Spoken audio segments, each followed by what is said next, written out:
Nous nous sommes connectés.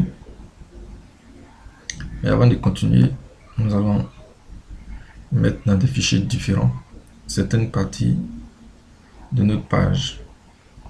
Ces parties-là vont se répéter quand on va créer les autres pages de notre application, notamment lister amis, ajouter amis, la page de modification, sinon le formulaire de modification et autres. Donc c'est le logo et le menu par exemple qui seront dans un fichier et le bas de page, notre footer qui sera lui aussi dans un fichier. Nous allons faire ces modifications.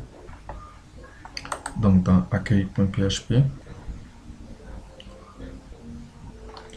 on va travailler sur le header d'abord, le fichier qu'on va appeler header qui va contenir le logo et la barre de menu. Dans le code, cette partie là part du row ici,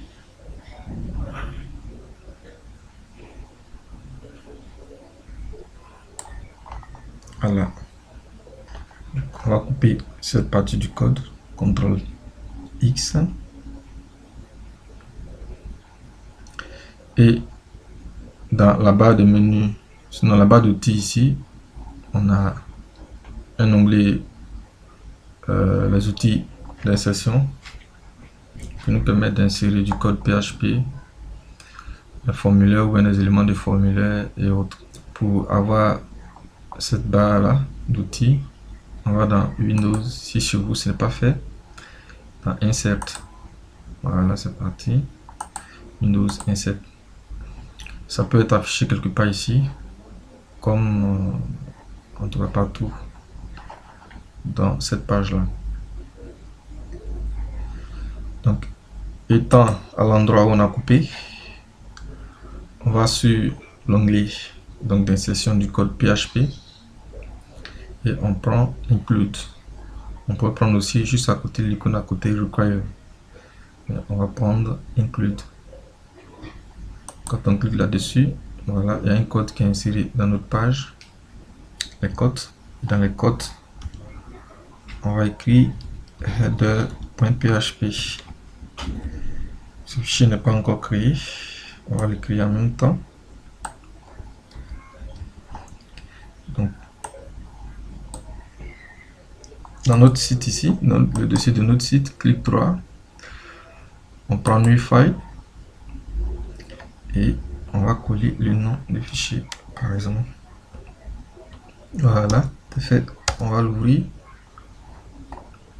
et dans le code, on va coller ce qu'on a copié. CTRL A, CTRL V.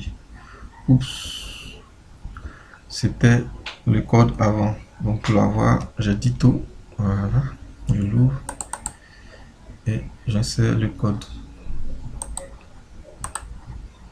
Donc, voilà, header est là. On va faire la même chose pour le footer. C'est cette partie là. On va aller un peu plus en hauteur. On va prendre de là. Voilà. Et là aussi, on va faire un include. Le footer.php.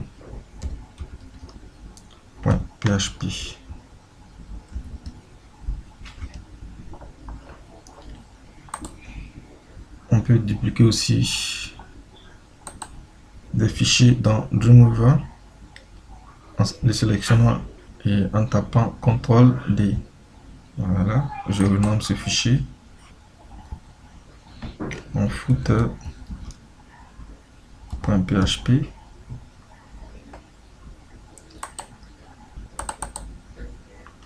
Et dans son code, nous allons coller le contenu du footer que nous avons coupé précédemment. Voilà. On va enregistrer la page accueil.php et on retourne dans le navigateur. On actualise. Voilà, c'est comme si on n'avait rien modifié. Voilà. on a modifié le code du fichier accueil.php.